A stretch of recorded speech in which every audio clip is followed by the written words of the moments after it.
E-commerce merupakan suatu lingkungan yang memungkinkan transaksi komersial terjadi di berbagai organisasi ataupun individu. E-commerce pada umumnya didefinisikan sebagai suatu transaksi yang dilakukan melalui internet. E-commerce dimulai pada tahun 1995 ketika salah satu portal internet pertama Netscape.com menerima iklan pertamanya dari perusahaan besar dan mempopulerkan ide bahwa website bisa digunakan sebagai media baru untuk iklan dan berjualan.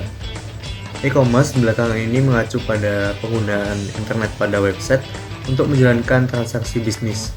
Lebih jelasnya, e-commerce merupakan suatu tantangan digital yang memungkinkan terjadinya transaksi komersial antara organisasi dan individu. Selanjutnya yaitu jenis-jenis e-commerce. Ada banyak cara untuk mengklasifikasikan transaksi perdagangan elektronik atau yang biasa disebut dengan e-commerce. Salah satunya yaitu dengan melibatkan sifat peserta dalam transaksi perdagangan elektronik. Jenis e-commerce diantaranya yaitu yang pertama perdagangan elektronik business to consumer atau B2C, yaitu perdagangan yang melibatkan produk retail dan layanan kepada pembeli individual. Yang kedua yaitu produk elektronik business to business atau B2B, yaitu perdagangan yang melibatkan penjualan barang dan jasa antar bisnis. Ketiga, perdagangan elektronik consumer to consumer atau C2C, yaitu perdagangan yang melibatkan konsumen yang menjual langsung ke konsumen. Keempat, perdagangan to business atau B2B.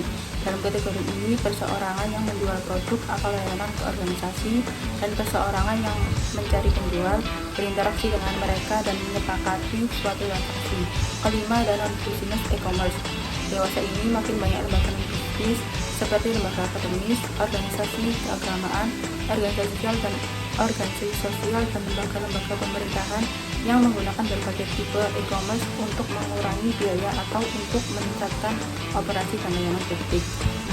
Klasifikasi e-commerce. Yang pertama ada electronic market, merupakan suatu sarana yang menggunakan teknologi informasi dan komunikasi untuk melakukan atau mengajukan penawaran dalam sebuah segmen pasar, sehingga pembeli bisa membandingkan berbagai macam harga yang ditawarkan. Yang kedua ada electronic data interchange, merupakan sarana untuk mengefisiensikan pertukaran data transaksi reguler yang berulang dalam jumlah besar antara perusahaan-perusahaan komersial atau transfer data terstruktur dengan format standar yang telah disetujui yang dilakukan dari satu sistem komputer ke sistem komputer yang lain dengan media elektronik. Yang terakhir ada internet commerce. Internet commerce merupakan penggunaan internet yang berbasis teknologi informasi dan komunikasi perdagangan.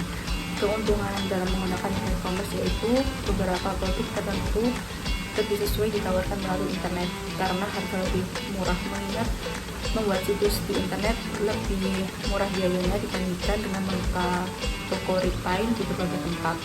Internet merupakan media promosi perusahaan dan produk yang paling tepat dengan harga yang relatif murah, sebab pembelian melalui internet akan diikuti dengan layanan pengantaran barang sampai di tempat pemesanan. Yang selanjutnya yaitu model bisnis e-commerce. Model bisnis e-commerce terdiri dari yang pertama, pintu gerbang atau portal, merupakan gateway ke website. Yang kedua yaitu e-tailer, merupakan toko retail online. Yang ketiga yaitu penyedia konten. Konten diartikan secara luas untuk dapat mencakup segala bentuk kekayaan intelektual. Yang keempat yaitu pialang transaksi, merupakan situs yang memproses transaksi untuk customers yang biasanya ditangani secara langsung. Yang kelima yaitu pencipta pasar, yang bertujuan untuk membangun lingkungan digital tempat pembeli dan penjual bisa bertemu, menampilkan dan mencari produk, serta menetapkan harga. Yang keenam yaitu e-tailers. E-tailers menjual produk secara online, penyedia layanan menawarkan layanan secara online. Yang terakhir yaitu penyedia komunitas, merupakan situs yang menciptakan lingkungan online digital yang dimana orang-orang dengan minat yang sama dapat bertransaksi, berbagi minat, berkomunikasi, serta bertukar informasi dan sebagainya. Yang selanjutnya yaitu model pendapatan e-commerce. Model pendapatan e-commerce terdiri dari model pendapatan penjualan. Pendapatan ini perusahaan mendapatkan pendapatan dengan menjual barang, informasi, atau layanan kepada pelanggan. Contohnya yaitu perusahaan Amazon yang menjual buku, musik, dan produk lainnya. Yang kedua yaitu model pendapatan langganan. Dalam model ini, situs website yang menawarkan konten atau layanan yang mengenakan tarif biaya berlangganan untuk mengakses beberapa atau seluruh penawaran secara berkelanjutan. Yang ketiga yaitu model pendapatan bebas atau premium.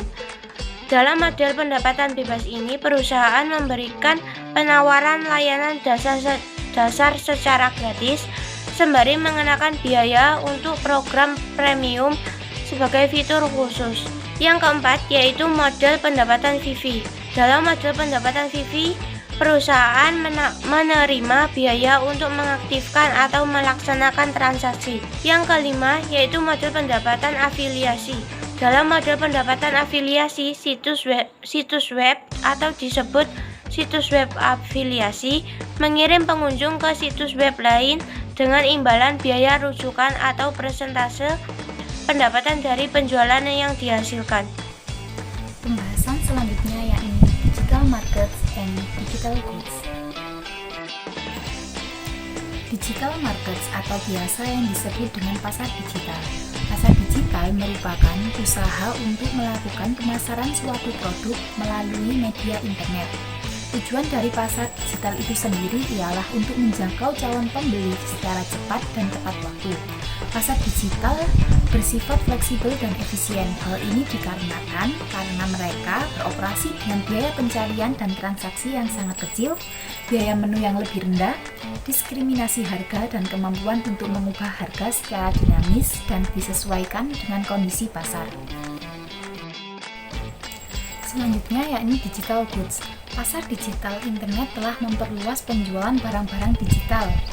Barang digital atau digital goods adalah barang yang dapat dikirimkan melalui jaringan internet. Musik, video, film, software, koran, majalah, dan buku semua bisa didapatkan, disimpan, dan dijual sebagai produk murni digital.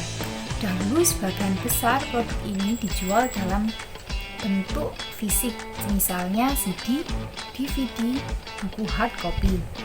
Tapi dengan adanya internet menawarkan kemungkinan memberikan semua produk-produk ini pada permintaan digital. Secara umum, untuk barang digital, biaya marginal memproduksi unit lain adalah nol, atau tidak ada biaya untuk membuat salinan file-file barang digital tersebut. Berikutnya adalah cara kerja e-commerce. Transaksi elektronik antara e-merchant atau pihak yang menawarkan barang atau jasa melalui internet yang terjadi di dunia maya atau di internet pada umumnya berlangsung secara paperless transaction. Sedangkan dokumen yang digunakan dalam transaksi tersebut bukanlah paper document, melainkan dokumen elektronik atau digital dokumen. Kontrak online dalam e-commerce memiliki banyak tipe dan variasi, yaitu pertama, kontrak melalui chatting atau video conference, kemudian kontrak melalui email, dan kontrak melalui web atau situs. Selanjutnya, e-commerce memiliki beberapa kekurangan. Di antaranya, yang pertama, rentan akan kehilangan dari segi finansial secara langsung karena adanya kecurangan. Kemudian rentan akan pencurian informasi rahasia yang berharga. Yang ketiga adalah rentan kehilangan kesempatan bisnis karena gangguan pelayanan. Nah, gangguan pelayanan ini berupa kesalahan non-teknis seperti listrik yang tiba-tiba padam. Selanjutnya adalah rentan kehilangan kepercayaan dari para konsumen, kemudian rentan mendapatkan kerugian yang tak terduga, dan terjadinya hacking atau peretasan kepada sebuah situs. E-commerce juga memiliki tantangan dan hambatannya sendiri. Yang pertama, tingginya risiko penipuan, kemudian tingginya persaingan antar kompetitor, kemudian tantangan tentang bagaimana cara mengelola keuangan yang baik, kemudian wajib mengenali pasar serta karakter pembeli, dan yang terakhir mengikuti perkembangan teknologi yang berlangsung pesat. Sekian presentasi dari kelompok kami. Mohon maaf apabila ada kesalahan dalam presentasi. Semoga semua bisa memahami materi kami dengan baik, dan terima kasih sudah menonton video ini sampai akhir. Wassalamualaikum warahmatullahi wabarakatuh.